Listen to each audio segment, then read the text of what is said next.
What's up, everyone, and welcome to ClearTalk. In this video, we're going to be talking about the whole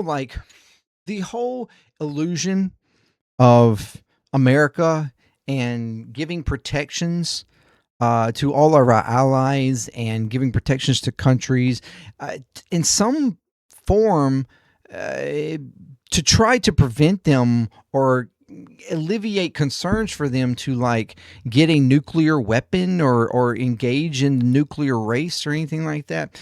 The whole idea of protectionism by the United States, by the great United States empire, is being basically blown away. We are being revered or revealed as the paper tiger, even in the name of protection. Okay, not even just in the name of military might, but also now in military protection. And so I feel like we are going to, after all this is said and done, whatever happens to cause it to be done or get it to be done, whatever, is going to ultimately start a whole new nuclear arm race, where multiple countries are going to wind up trying and attempting to acquire one or make deals with people that already have them.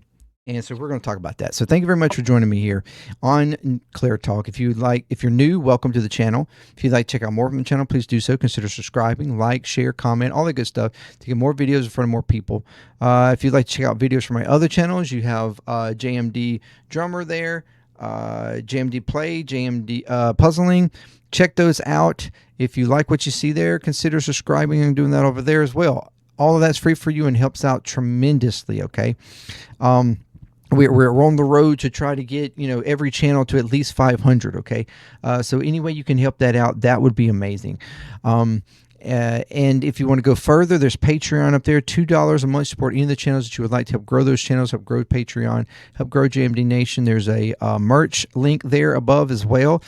Check out the merch. I have merch for every single channel. If shirts, okay, if you like a JMD shirt, get it. That would be amazing. And they all have the little sayings on the back. Go check it out. I really was excited about that when I put it out, and would love to see people wearing them and stuff. That would be amazing. And if you're a Patreon member, you get a discount on that. So even more reason to be a Patreon member. So thank you very much. Any support you give is very much appreciated, and I thank you. And if you are returning, you're freaking amazing. Welcome back and keep coming back. So, all right. There's been for decades now, all right, really honestly since World War II, because we came out of World War II as like the global power. We had the great, we had the New Deal that was able to really expand our industry, and we came out on top out of World War II, an industrial mega country, and boosting our GDP, boosting our influence, our everything on the global scale, in the market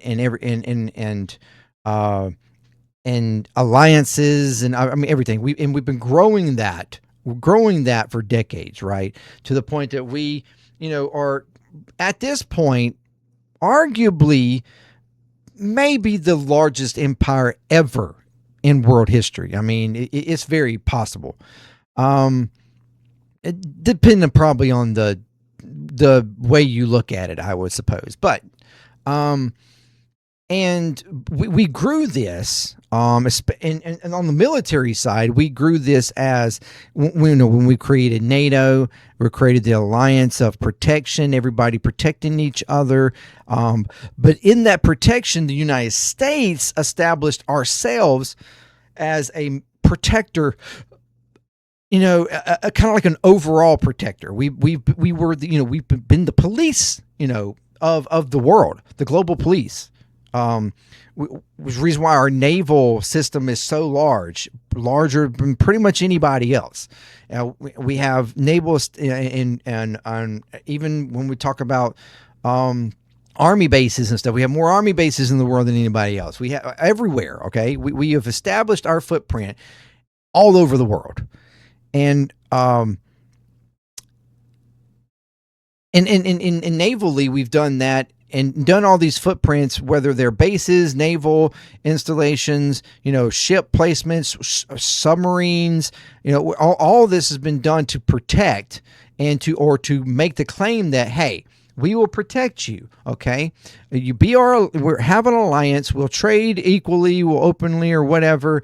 We will, we'll help you out where we can, and will protect you from any of our quote unquote, threats, or any of your threats that might be also our threats, whether they be China, Russia, North Korea, whatever. Like, we will make sure that you are not affected, or not, you don't have to worry about that. Our threat will protect you.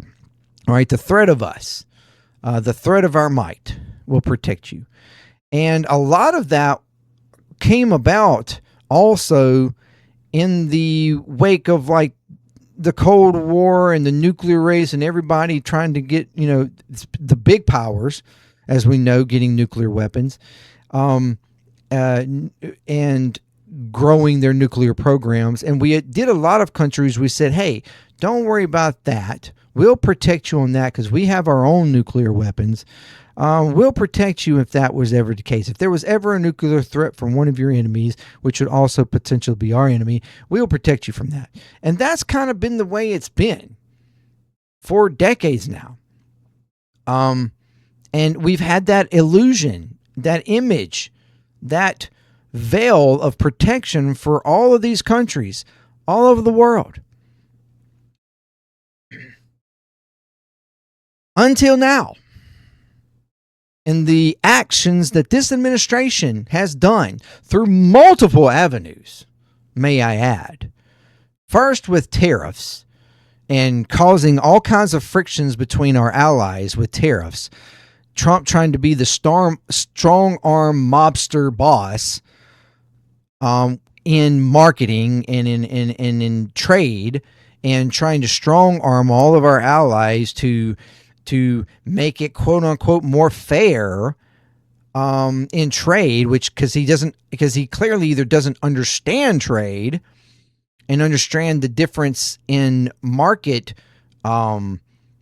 strength between one country to another, or trade strength between one country and another, resources and what's beneficial for either country in any given trade agreement, or whatever the case. Like, he just apparently doesn't. He just sees, oh, we don't trade equally, so or we're not actually getting the bigger, we're not getting the advantage of the trade agreement, so therefore we need to buckle down. If we're not getting ours, if we're not on the top of every trade deal, if we're not benefiting more than they're benefiting, no matter who it is, then that's his mentality.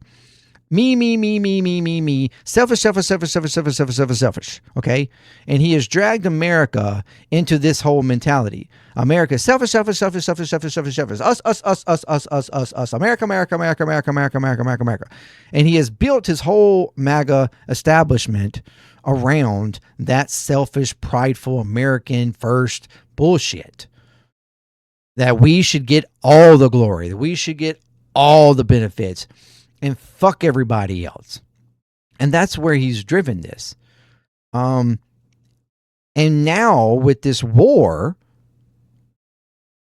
against Iran, again, I want to always put in here for Israel, okay?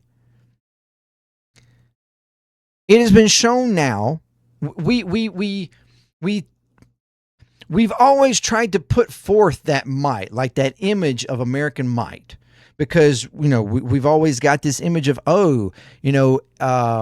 funding wise, budgetary wise, we put more money into our military than any other nation, all the top 10, 15 fucking nations combined. All right. We have such a military complex budgeting apparatus and amount that, and clearly, all of this money is being spent on all of that might that we keep telling you we have and will protect you with, or will threaten you with if you don't comply. And we've been given that in that image all along, even though it has been proven here. There have been like 8 or 9 straight audits of our Pentagon that have failed over and over and over and over again, showing that they can't even account for over like 60% or so of the money that we keep budgeting the Pentagon with. They don't even know where the fuck the money's going, or can't prove or show where the money's going. But it's just assumed that, oh, well, if they're putting all that money into the military, then clearly all this talk and rhetoric of how big and bad the American military is must be true. It must be true. So that is scary. That's scary. Just like we were always concerned about the Russian military or the Chinese military or whatever. Like we've always had these concerns and worries. But when you get somebody like Trump in office, we've seen previously even like the actions of Russia with Putin and what they have actually shown themselves to be a little bit of a paper tiger themselves when it comes to Ukraine. That, they could barely even take on a little ass country like Ukraine, even though, yes, clearly we are assisting with that. I understand. But it's shown that they really don't, they've taken way more loss than Ukrainians even have. Even though they do have the longevity, though, that is on their side, clearly. But it's still, when you put yourself out there in that kind of way, when you are so big and bold that you're like, you know what, we're not even just going to talk about it anymore. We're going to fucking show you it. All right. When you go to that point, you either got to stand up to that or you don't. You wind up showing your faults. You wind up showing your failures. And that's what's happened with this administration. This administration was so big and bold. They've got such big, tough, burly man in there that we're so tough. We're gonna show we're strength through force, or force through strength, or whatever the fuck. And we're going to show our American might. No other president, no other administration, no other military admiral or colonel or big dog or whatever was willing or had the balls to go against the threat of someone like Iran. And so we're going to show them that it can be done. So they got everybody out of there. Anybody that would have said differently, and went with all the yes men that would say, let's go do it, sir. And so they did. Without clear preparation or without clear understanding of the situation, without clear plans for after the fact, or even plans for if things don't actually go right. And now we're sitting here in a war that we should have never started, a war that was illegal, a war that was against somebody who was not actually a threat to us whatsoever. And we're getting all these reports about, the missiles, the bases being blown up, having to retreat and pull people back, changing our distribution and stuff like that, which is what we've realized is why, we're getting now these reports of food shortages on the ships and genetic, you know, like toothpaste, hygiene type of products and stuff, for sanitary reasons. That's what I was trying to get to. That are short and, causing a lot of stress on our soldiers, on our naval personnel. Reason why we're now trying to jump overboard. And they're trying to get any kind of word back to the homeland. Hey, there are some problems here. But the administration is doing nothing but going out there and saving face and lying to the American public. That's not actually happening. What they said that they've been out there longer than anybody ever. That's a lie. They could be out there longer. They haven't been out there long enough. Blah blah blah blah blah blah blah.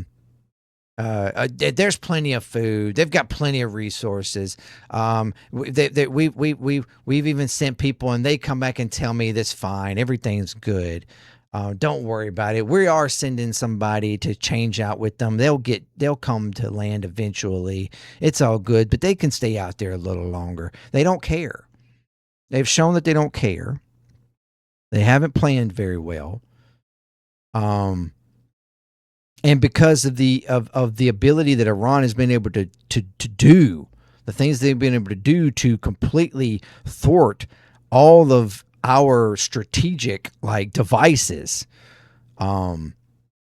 has pushed us back and put us into a scenario where we actually can't.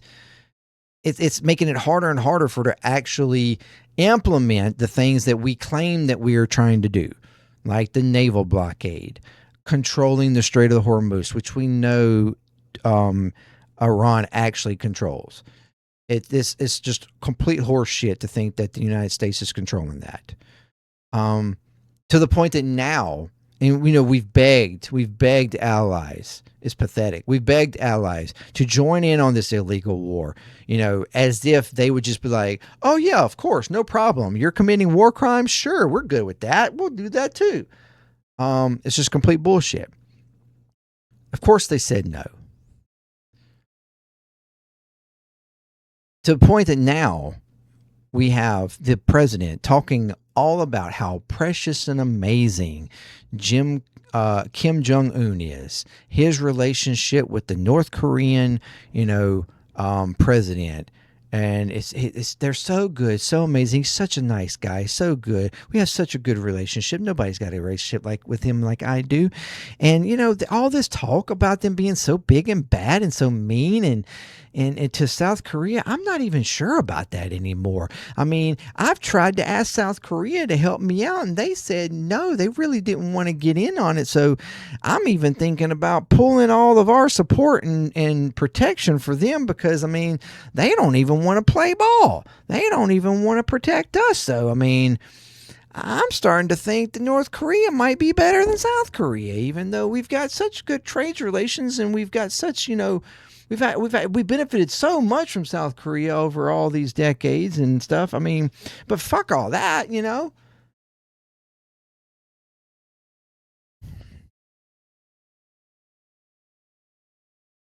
Fuck all our allies. We don't want to deal with y'all anymore.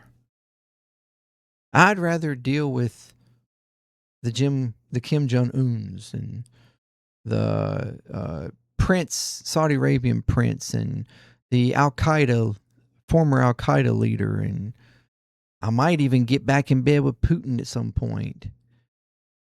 He would rather deal with the authoritarian kingmaker dictators like himself than to work with allies and maintain relationships with allies that we have. Maintain that protection, even if it's fucking fake, that protection of our allies. He's willing to threaten all that just to continue this war that's not a war, to keep a nation from getting a nuclear weapon that never had a nuclear weapon and wasn't planning on having one until you fucking ripped up the deal that we had and started threatening them and then went to war with them, and now there's no doubt that they're going to try to get a nuclear weapon now. And now this whole entire protection apparatus that we have put in place for decades is now being shown itself to just be a paper tiger, because we're willing to throw everybody under the bus, willing to and say that we're not going to protect you anymore. Right now, we're pulling the U.S. Washington from the Pacific, which was like over there in the area of South Korea, I think, if I'm not mistaken, Japan area, that was there for like a protection thing against North Korea, against any aggression of a China or anything like that we claim was going to happen. Now we're pulling that to try to change out with U.S. Lincoln, which we're having mental problems right now because the soldiers have been on water for over fucking 250 days, a record that previously was only held by people that were stuck on board during COVID.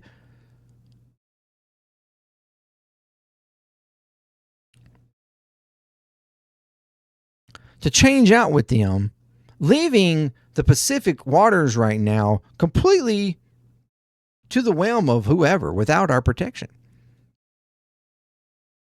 Instead of just stopping the blockade and stopping this aggression, stopping all of this bullshit, and just pulling the soldiers, letting them get to land, like the U.S. Lincoln, just letting it come to land. Stop the blockade and pull it back. That's what he could do. But instead, we're more willing to say, yeah, fuck you, South Korea. Fuck you, Japan. Fuck you, all of Indonesia or Taiwan or whoever that we, are trying to give protection to here or claim we protect. We're more concerned about Iran getting a nuclear weapon because Israel said that it was going to happen, and protecting Israel. We're more concerned about that. We don't care about all the decades of trade and interrelationship benefits that we've received from all of y'all. No, we are more concerned with protecting Israel, Israel first, Israel only, and we've got to make sure Iran doesn't get what they never have had and wasn't going to get, but more certainly are going to get now, even though we claim that they're not. That's what we care more about. When this is all said and done, between all of the nations in the Middle East that we've already talked about previously, how, we had all these bases there, claimed that we would protect them, and then Iran just obliterated the bases and was attacking, all the bases in all of these neighboring countries, and literally showed that we actually can't protect them. Within 5 months, running out of defensive THAAD and long range missiles and everything, like we were, tomahawks and you name it, we're running out of it. We can barely protect our own soldiers, much less protect all these other countries. Between that and now threatening other allies and to not protect them is going to cause everybody that was under the delusion that the U.S. was going to protect them and that they didn't need to worry about, military might or nuclear might or anything else as a deterrent for their enemies or their oppositions or whatever, is now going to most definitely do just that. They're going to protect themselves. They're going to say, you know what? We can't count on the United States anymore. They have proven to not actually be loyal. They have proven to not actually be able to protect us. They have proven that their interests are more important than our relationship, or that their hawkish nature is more important than our allied relationship. And so therefore we need to either get, military might, we need to get nuclear weapon deterrence, or we need to make deals with people who have those military might or deterrence and fuck the United States, basically. If you wanted a new world order, this administration has most certainly put that into play. And that new world order means that now there's going to be a multi-faceted build of strength around nations globally. They're not going to rely on the United States anymore. Middle East countries, Pacific countries, South Korea, Japan, multiple countries in the South Pacific, they're not going to concern themselves or depend on the U.S. protecting them. Even European countries now. We've already talked, there's been talk of like Poland now talking about they're going to get nuclear weapons as a deterrent against Russia and Putin and his aggression, because they don't feel like they can be protected by anybody else. So if anything, the idea of us making sure that people don't get nuclear weapons that we don't really want them to have them,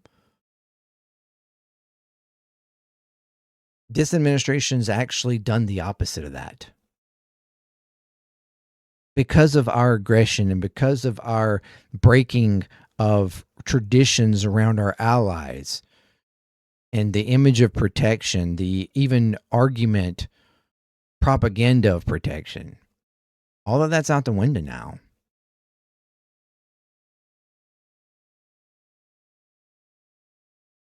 Relationships are going to change. The dynamics of the nuclear game and the nuclear threat is going to change.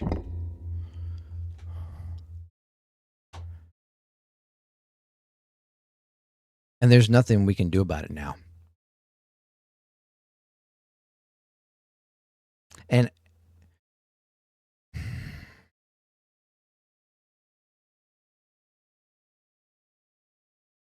it's really sad because I would prefer the opposite happen. And that was kind of the idea for a while there, was that there would be like an agreement that was between the U.S., Russia, China, and a couple others, that little by little we would downgrade things. We would downgrade the nuclear arsenal, or at least not grow it. And that we could eventually, the idea was to eventually become denuclearized, at least to some degree.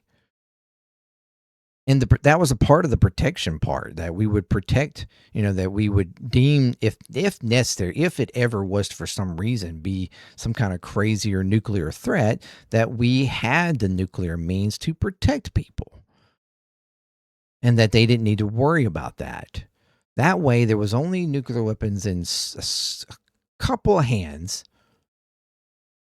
The big nations, that's the reason why they're the ones that's in the Security Council at the UN. They're the security nations of the world. They're the only ones that need them. And that was the image that we were putting out there. But now that's done. That's over. And while I would prefer it would have been over because we decided to literally all denuclearize, instead it's going to be a progression of further nuclearization globally.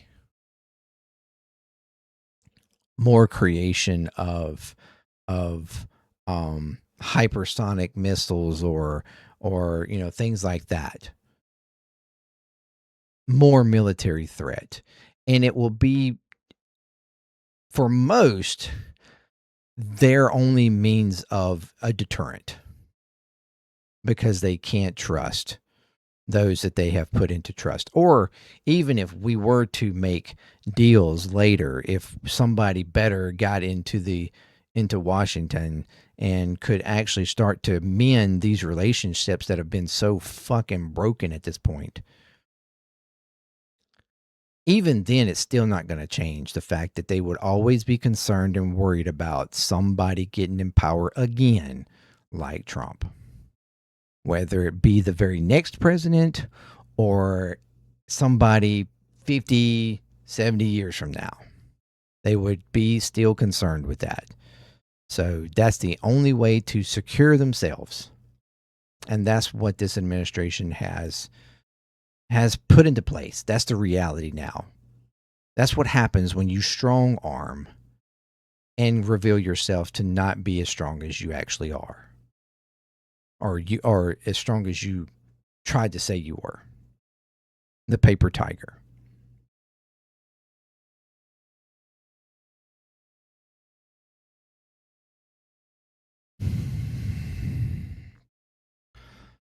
So,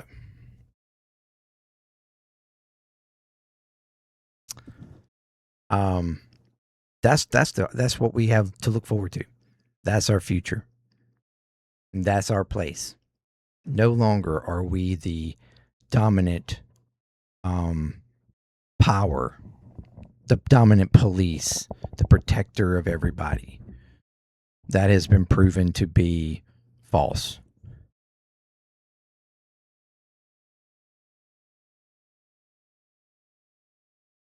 And there will be even more people now a quote unquote military threat for somebody like Donald Trump going forward. When we're talking about even something as simple as like trade deals or allied relations, our influence will never be what it has been ever again.